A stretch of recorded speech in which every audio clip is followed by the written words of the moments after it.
it's important for us to notice that in the isometric, I've drawn a box around it to give us an idea of kind of the faces that we should be considering here. A lot of times people will think of these things as existing inside of a glass box that can then unfold so that we get this net pattern where we have 6 different faces: a top, a front, a right and a left, a bottom, and a back or rear. Now, that's all good, and you can think of it that way. A lot of people do. I also like to think of them as just being projected. You'll notice that the front, which is going to be in this case this very basic L shape, will be lined up with, on its left side, the top's left edge. You see the front shares a width dimension with the top. It also shares a height dimension with the right. Now, for that matter, the front shares a width dimension with the back. It also shares a width dimension with the bottom, and it shares a height dimension with the left side just as much as it does with the right side. So these relationships are all very important and can help us determine how these views that we're going to draw in our multi-view, or often referred to as a 3-view or orthographic projection, will look. So I'm going to have this very basic L shape for the front, 2 rectangles for the top. I'll have this rectangle that is a 2x5, and I'll have this rectangle down here that should be a 7x5. Then for the right side view, I'll have a 2x5 again, and over here I'll have a 5x5. I start off by deciding, where am I going to place this view? Never should I place a view in a corner or anywhere on an edge of a border that's provided. So I'm going to come in some. I'll start here. This point will represent 0, 0, 0. So it's going to be the origin point, if you will. From here, I'm going to decide how much gappage I should have in between the views. And I'm going to go with a pretty standard 3-space gap. So when I count up for the height of my front view, I'll go up 7 units.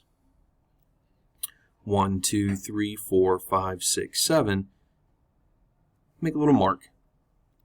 And then a 3-space gap. 1, 2, 3. So this is the height of my front view. Then I have a gap so that I can then start at the front edge of my top view, the depth.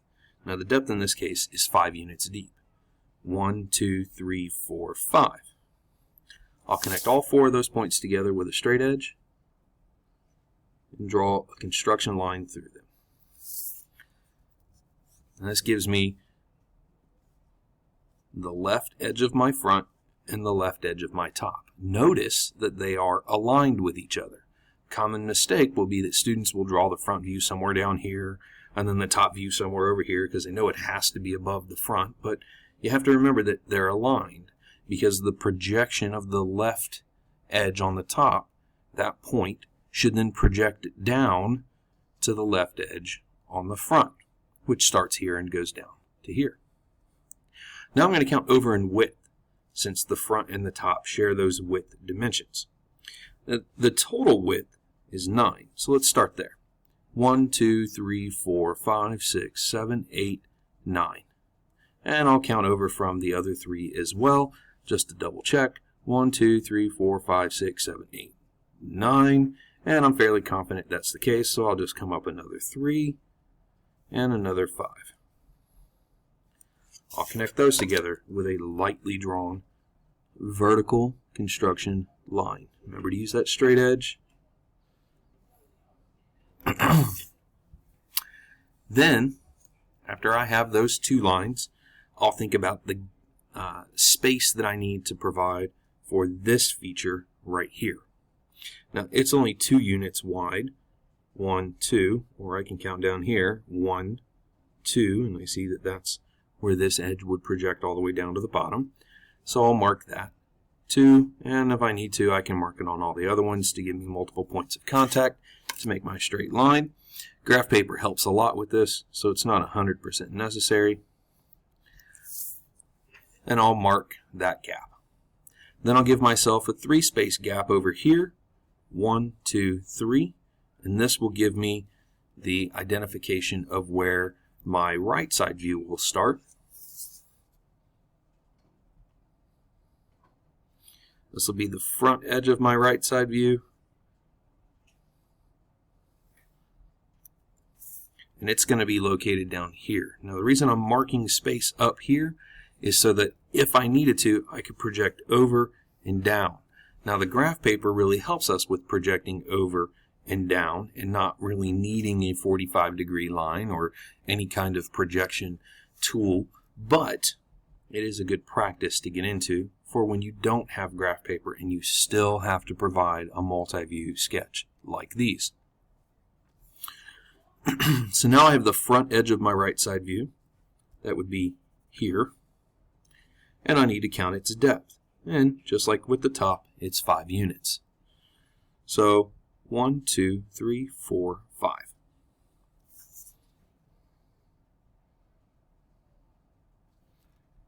Here, here, and here if necessary. And construction line, drawing it up. And at this point, I just simply have a bunch of vertical lines, and I don't have much more than that. But I'm going to.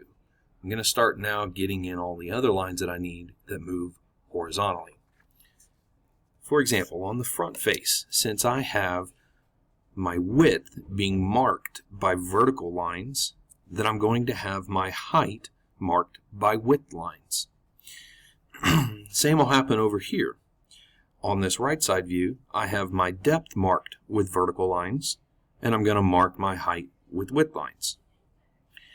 On this top view, I have my width marked with some vertical lines that are moving now in the depth direction, but I'm going to then draw this width line that comes over. If there's anything in the middle, a 45-degree line over here will help me project it down, but it's not necessary because there's nothing in the middle of this object.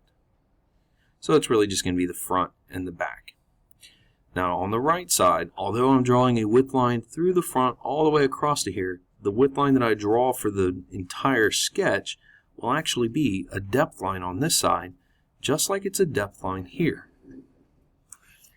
Now this can be a bit confusing, but what you need to remember is that the views share dimensions.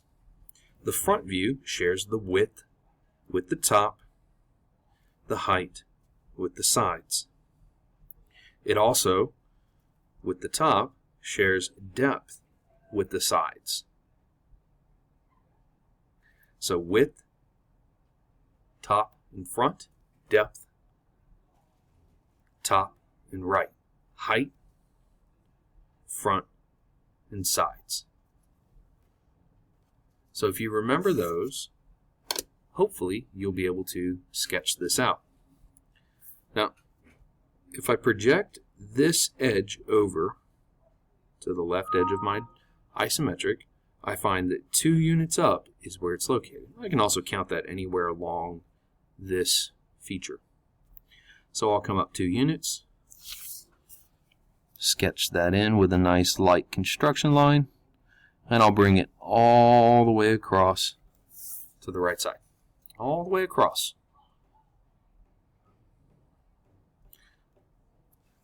For the bottom, same thing. And for the top of the front edge, the same thing. Or of the front view, the same thing. And you can see that short for delineating the edges, both the front and the right are now complete. I just simply need to delineate the proper edges. I'll do the same for my top view. And again, keeping in mind this object is rather simple compared to the next one that I'll show you. And compared to number 9, which is the last one you have to complete like this. Alright, so my next step now is to delineate. Again, if there were anything in the middle of this top view, or in the middle of the right side view, so somewhere in the depth, I could project over to it, turn, and go down. And I'll show you that in the next video with number, I guess it is going to be number 9 is the next one. So it's number 10 that you're going to have to do on your own, and it is a little more challenging. Alright, delineation.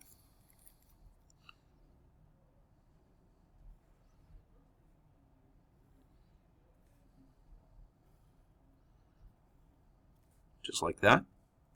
Notice that it's just those left edges. It's not the gap in between. So just those left edges.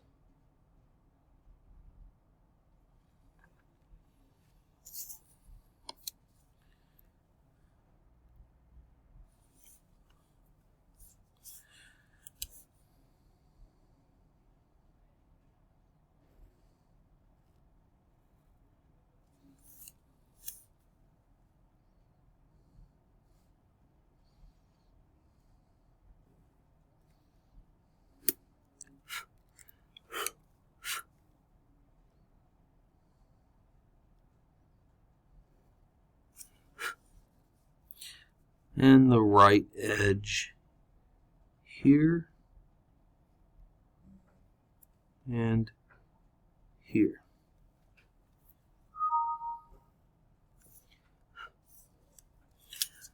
I'll do the front edge of the right. So that would really be this edge and this edge. Well, here and here is what I would be seeing on the right side. Notice how it's the same height as the overall height of the object. And the back edge as well. I'll rotate my paper. I'll do all the horizontal lines that I need. Back edge of the top.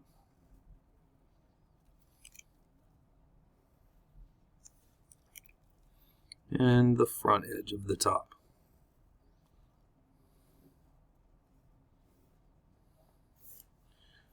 Bottom edge of the top of the front, bottom edge of the front right here. Top edge is very small. And then of course this point right here all the way over to here gives me this interior top edge of the front view.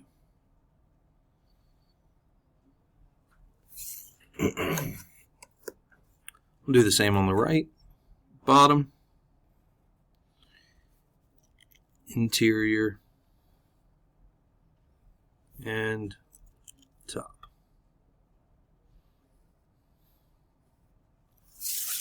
So notice that for the front view, I have this L shape.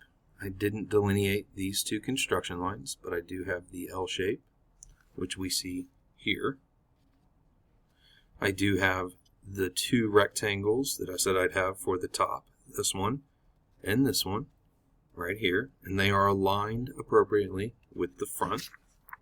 And then I have the two rectangles in which one of them is actually a square for the right side views. This rectangle, which is here, and then this square, which is here. Alright, so that's number 8, and the next video will be on number 9, which will look like this.